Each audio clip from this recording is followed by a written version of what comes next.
Welcome to Hannity, and former Speaker of the House Newt Gingrich will join us in a few minutes. But first, I've said since 2008, journalism in America is dead, and now we see just how low the alt-left propaganda, destroy Trump media will go to smear President Trump at every turn. And that's tonight's opening monologue. All right, so here we are. Today is day 50 of the Trump administration. The commander-in-chief has been rapidly moving to keep his promises to you, the American people, the things he campaigned on. He detailed a very specific agenda and has been going down the list, checking items off one by one. And today also, good news, we learned that 235,000 new jobs were created in February alone. Of course, don't expect the alt-left propaganda media to report all of the good things that the president has accomplished in 50 short days. Now, the biased press, they would rather focus on anti-Trump conspiracies such as this. CNN has learned that the nation's top intelligence officials provided information to President-elect Donald Trump and to President Barack Obama last week about claims of Russian efforts to compromise President-elect Trump. CNN learns the FBI is continuing to investigate an odd computer link between a Russian bank and the Trump organization. Vladimir Putin over there in the Kremlin did everything he could to put guess who in the White House. Well, no matter how much improvement America sees over the next 4 years, no matter how many jobs are added, no matter how much wealth will be generated, that kind of Russia-obsessed conspiracy propaganda, it appears that's all you're going to hear from the left-wing media. Now, meanwhile, none of the so-called journalists are even willing to conduct an investigation behind this unprecedented and, in some cases, absolutely criminal leaks that are happening in Washington, like the ones you see right there on your screen. Those are leaks since Trump's become president.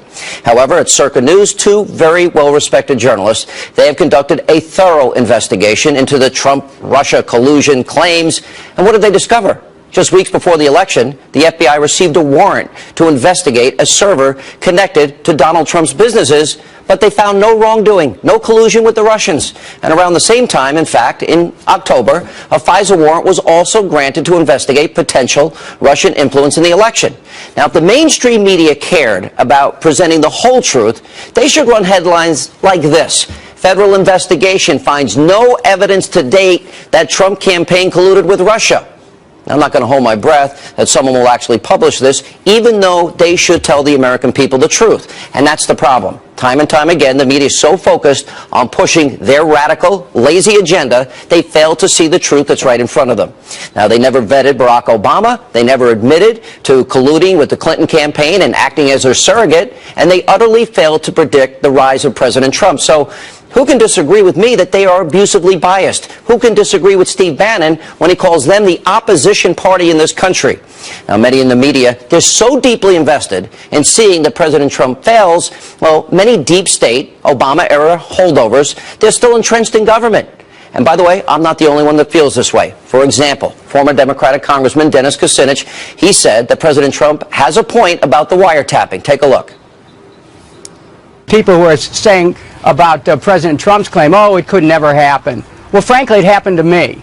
And I had proof because the Washington Times actually let me listen into a tape that was made of a conversation in my congressional office. It was a conversation between myself and a foreign leader. The conversation was approved and cleared by House attorneys who said, yes, you can do that, that's your constitutional right, but someone had intercepted it, that my phone wasn't safe in a congressional office. Now, if they can do that to a member of Congress, they can certainly do it to a presidential candidate, and they can do it to private citizens as well. Dennis Kucinich is right, and former Clinton campaign manager Robbie Mook, he also confirmed that some Trump campaign conversations were, in fact, wiretapped. Watch this. You say there was a wiretap. That there was a wiretap of Russian agents, and that those Russian agents were communicating with Trump staff. That's why they were picked up. That's what the intelligence community. That's what the intelligence community has told us. That's what's been reported very widely. Those are the facts. Right. You, the American people, you deserve truthful answers. For example, what did the Clinton campaign know? When did they know it? And last night I said it was time for President Trump to clean house. It has to happen. Sean Spicer had this to say when asked about all these Obama deep state shadow government holdovers. Take a look. I think that there's no question when you have 8 years of one party in office that there are people who stay in government, affiliated with, joined and continue to espouse the agenda of the previous administration. So I don't think it should come as any surprise that there are people that burrowed into government during 8 years of the last administration, and may have believed in that agenda and can want to continue to seek it. I don't think that should come as a surprise to anyone. Now, today, the Trump administration, they took the first step into purging deep state actors. According to a DOJ spokesperson, quote, the Attorney General has now asked the remaining 46 presidentially appointed U.S. attorneys to tender their resignations in order to ensure a uniform transition. Joining us now from circanews.com, Sarah Carter is back with us. What you and John Solomon broke, to me, is huge. Nobody was able to confirm what you guys have. That, number one, a FISA warrant was issued, correct? You're 100% sure. We're 100% sure, yes. A FISA warrant was issued on the overall investigation into Russian hacking, and a separate warrant was issued to investigate the server that was registered to Trump Tower. And there was absolutely no evidence discovered during that search, and it was a very brief search of that computer server. It yielded no evidence whatsoever that alarmed the FBI that there was any criminal connection between Trump or any of his surrogates, anybody on the Trump team, with Russia. So they shut it down quickly. But you asked the question, when did Hillary know about it? Remember, she tweeted about it, and a Slate News magazine also wrote a story about it at the same time. She talked about these nefarious connections between Trump and Russia and his server, and then we had Harry Reid last October make those same claims. But remember, it was in October when the FBI opened their investigation into the server and closed it within the month of October because they found nothing. Sarah, so this is amazing. We've been hearing for months and months and months and months potential FISA surveillance warrants being issued, other warrants. The president tweets out that there was surveillance, or he said wiretap. We're really just interchanging and parsing words. He's right. The media blasted him for that tweet that he sent out. But there was surveillance. There were 2 warrants. It happened. They found no evidence at all to say that there was any collusion. Don't you think, in light of all the media coverage of this, that there's a dereliction of duty in informing the American people what you and John Solomon, both great, objective journalists, investigative reporters, have found? Don't you think there's major headlines they're ignoring? Absolutely. I mean, I think what you need to do is go to the truth. I tell you where there is evidence, though, Sean. There will be evidence as to who leaked this information if there are good investigators willing to find out who did. And that's where the trail of breadcrumbs will be. Because even though there's a wide expanse of intelligence agencies that can access this type of information, the leak on Flynn's telephone call, that was signals intelligence. That's a felony. Revealing that, like they did to the Washington Post, to David Ignatius, is actually a felony. And every time you go into a SCIF, that's a compartmentalized room that is highly guarded, so you can look at this information. Every time you go in there, you leave a marker.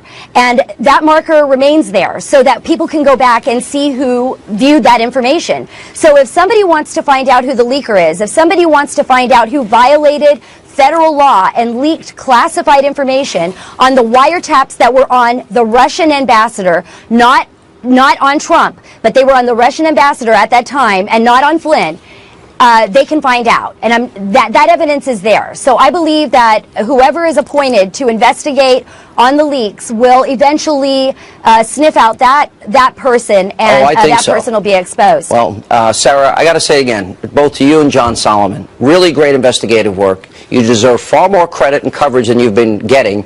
Has any major other media television network reached out to you both? No, I mean, I've seen it out there. I've seen people talking about it, but no, they have not. That's sad. All right, we will continue to follow this story into next week, I promise you. Now, with more reaction, author of the New York Times bestseller Treason, former Speaker of the House, Fox News contributor Newt Gingrich. 2 warrants issued, no evidence found, basically exoneration by the investigative units, and the narrative has gone on since before the election. What does this tell you? Well, the first thing that hit me tonight, listening carefully to that interview, and she really made some good points. The second warrant, which apparently went right at the campaign computer, is sort of the electronic equivalent of Watergate. I mean, in 1972, when the Nixon operatives, who were government employees, broke into the Democratic headquarters to find out what the Democrats were up to, that was considered such a huge scandal, it ultimately cost President Nixon his job. Now, what you have now is electronically, the federal government has gone into a campaign computer in what was clearly a phishing expedition They found nothing, but they in effect ran the risk of violating the campaign, and it makes the question, why would the court have issued a warrant to go into a political campaign computer when there is in fact no evidence that the campaign was in any way involved with the Russians? It is unbelievable to me, because we've learned a lot about the news media. I said in 07 and 08, you called me once in the 08 election, and you said I really was going out on a ledge and investigating Obama's radical associations and Ayers and Dorn and Wright and Alinsky and Acorn and Frank Marshall Davis, and you cautioned me as a friend, because we've been friends for a long time. And I kept going. He said I'm probably risking everything doing it. But they never vetted him. They never told the story of how his rigid ideology failed this country. They colluded with Hillary Clinton. Now they are hell-bent on bringing destruction to this president. What does that say about the state of the media in this country today, sir?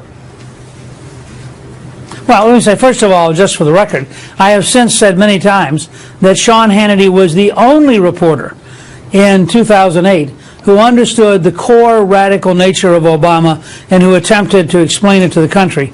And in that sense, you were way, way ahead of anybody else in actually understanding what the underlying motivation of radicalism was that Obama was involved in. Look, I think it's pretty straightforward, and I actually like the phrase that Trump has used before.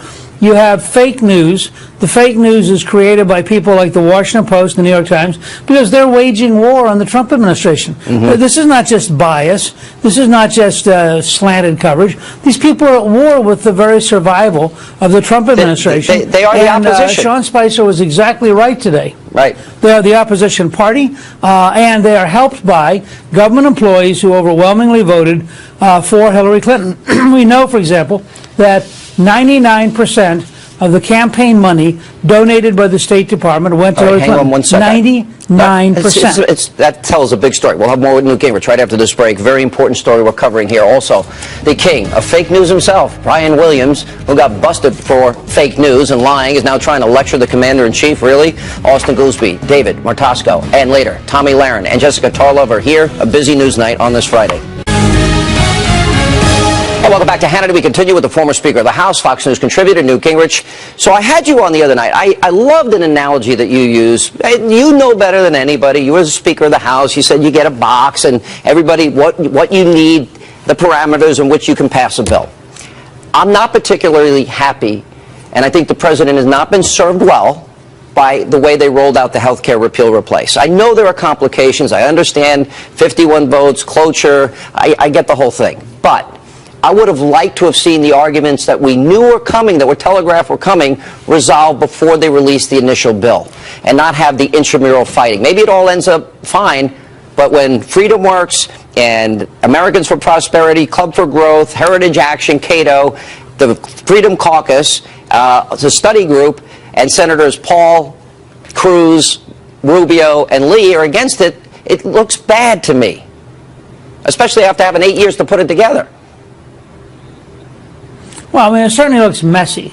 But, and I think this is part of where you and I just disagree. Vice President Pence, who was the chairman of the Republican Study Committee, who before that was, the Republican Conference rather, before that he was a state legislator, and then after that he was a governor. He made the point, look, this is the process.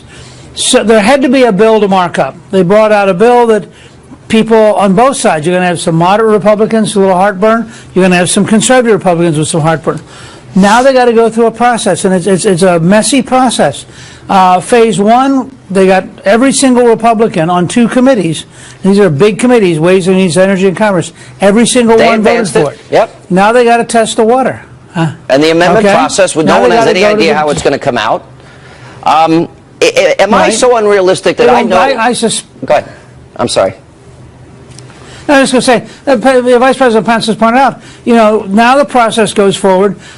We suspect, well, I don't know, but I suspect there might be 1 or 2 amendments in order by the time we get to the floor. The conservatives will have a real shot at amending it.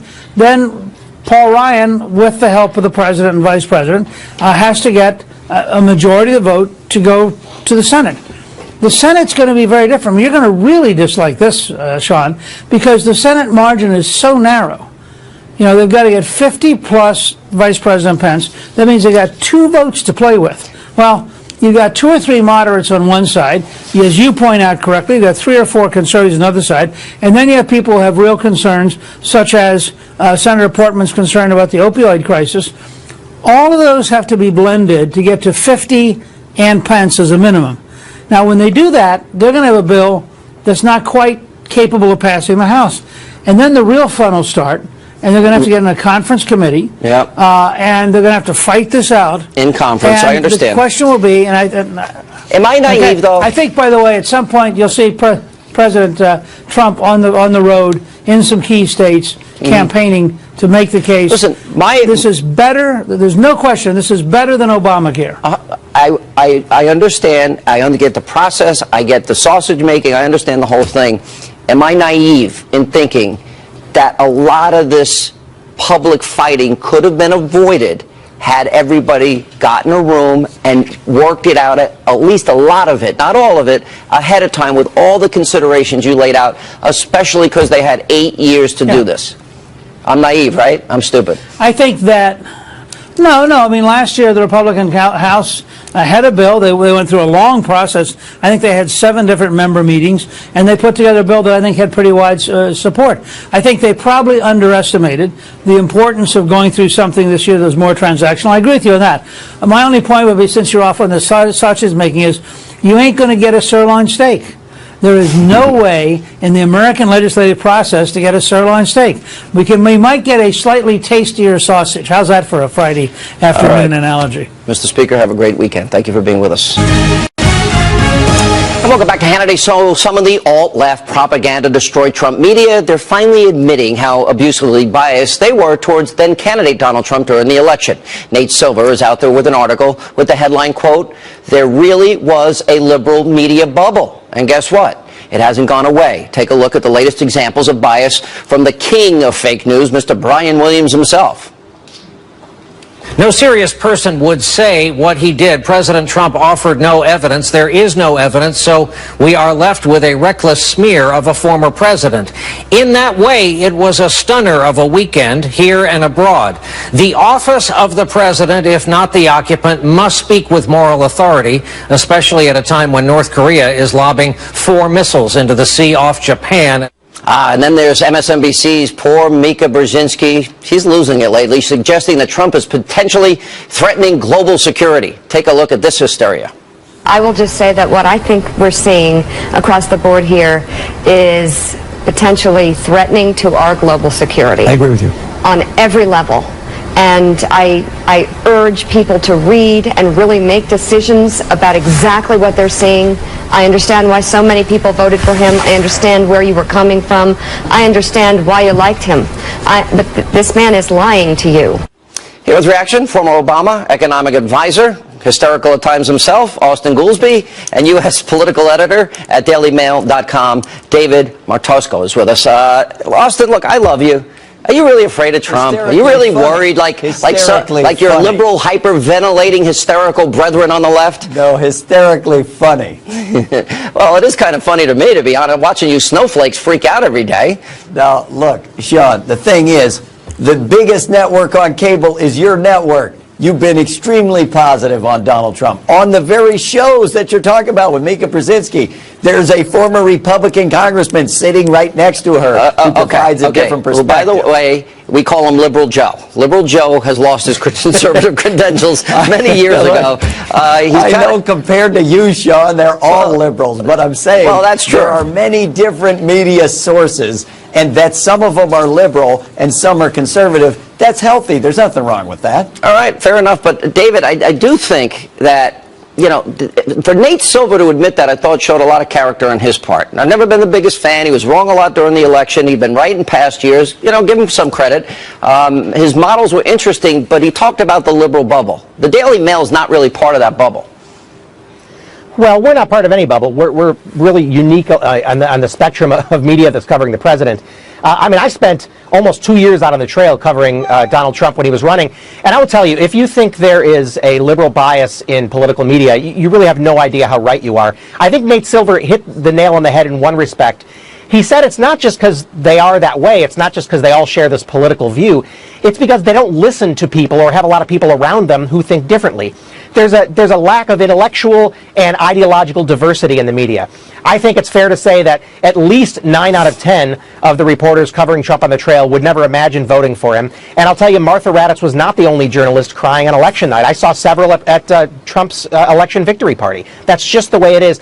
Kudos to Nate Silver for finally calling it what it is. Yeah, I mean, you got to admit there's some truth there. Austin, look, you're a pretty honest guy. We're never going to agree on the economy. We're never going to agree on, well, pretty much everything except that you married up. We agree on that.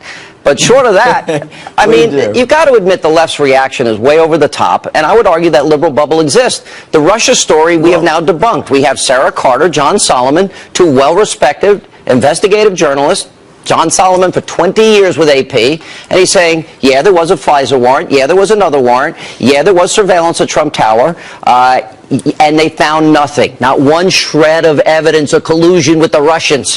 Which, how many months has the media been selling us that crap? That's what I want to be true. That's what I want to be. Well, I don't want to find out that the president is engaged in some nefarious activity. And I agree that Nate Silver's point that the media live in a bubble, how can you not say that's true? They all predicted Trump was going to lose, and he didn't lose. But at the same time, I'm in the media. What are you saying? I didn't predict that. I know, but look, I did predict Obama would be a failure, your friend. In the media. I was right about that, too. My question to you, Sean, my question to you is this. Okay. Do you really want us to trust the government as much as what you're talking about? If Donald Trump hired a national security advisor and the media comes to find out that he was being paid as a lobbyist for a foreign country, do you really want them not to report that? No. Should they not say that? Of course they should Listen say to me. That's legitimate. And even Trump said there's going to be stories I don't like, but it's legitimate journalism. Nobody's talking about shutting down the press. I'm saying there's this hyperventilating hysteria that has emerged, which is very different than what you're discussing.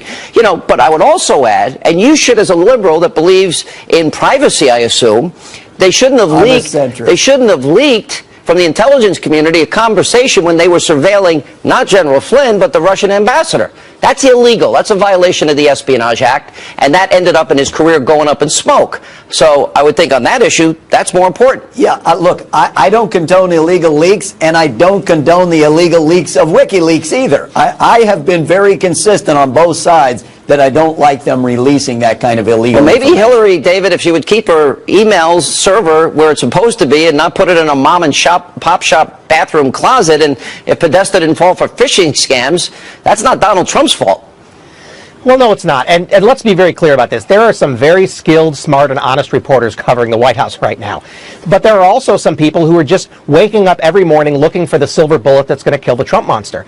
There are journalists like that. I think one of the things the Daily Mail has always been really good at is in just having a bias toward interesting stories. I mean, a lot of this stuff about Russia isn't all that interesting to people. It doesn't penetrate to, single moms in Peoria. Not a shred of evidence has been presented, and they keep lying to the American people. That may be true, but it's also just not that interesting a story. Look, I can speak for myself and my colleagues. We try to write things about characters and conflicts, but they have to be interesting stories. All right. And by the way, I still like Austin Goolsbee. It's a weakness I have. I'm trying to get over my weaknesses in life. John.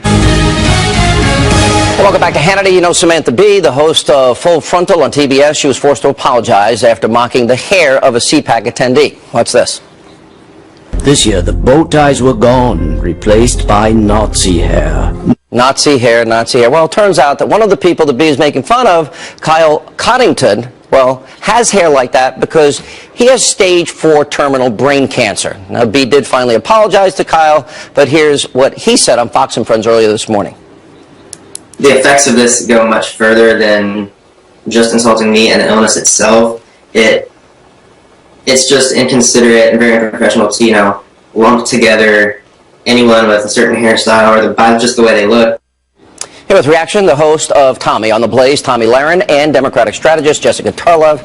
You're too nice. You're not going to support this. I know you for too long a period of time. Who would support this? I mean, she did the right thing, obviously, in apologizing, and she donated to his GoFundMe page. Okay, great. But there's a bigger issue here, is that the names, the vitriol, the hate, the outbursts from Madonna to wanting to blow up the White House and the insanity of Ashley Judd and all the snowflakes, it's really gotten out of hand. And I don't hear people on your side saying, guys, you're making us look dumb and stupid. Knock it off. I think I have said that, even maybe on your program. So you're saying Democrats are dumb and stupid?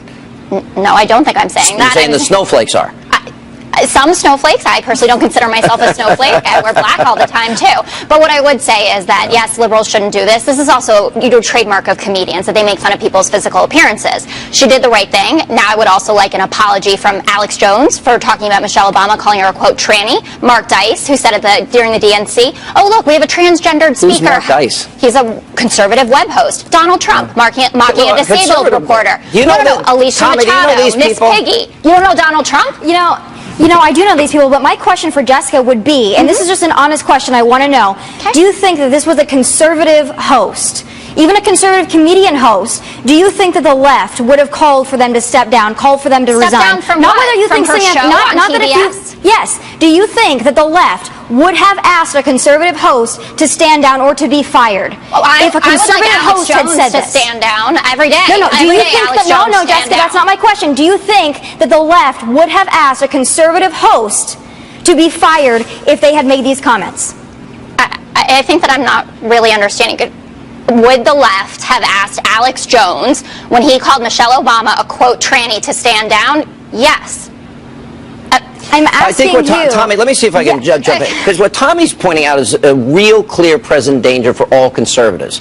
There are groups that monitor, and I know who they are, in their underwear, total losers in life, that monitor 3 hours of my radio show, an hour of TV, in the hopes that I say one word, one phrase, one sentence wrong, no chance to apologize, even if it was an honest mistake, in the hopes that they can target my advertisers and silence us. Tommy, is that what you're suggesting here?